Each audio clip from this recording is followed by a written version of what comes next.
İnsan bu dünyanın axırının nə olmasını bilmək istəyirsə, yaxşı olar ki, öz keçmişinə baxsın.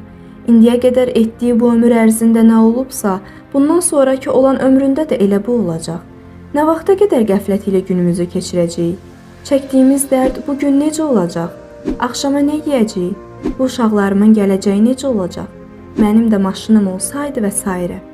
Bunun kimi minlərlə olan cümlələr bizi hər ləhzə intizarımızda olan Xaliqimiz Allah ilə bizim aramızda uzun fasilələrin və maneələrin yaranmasına səbəb olur.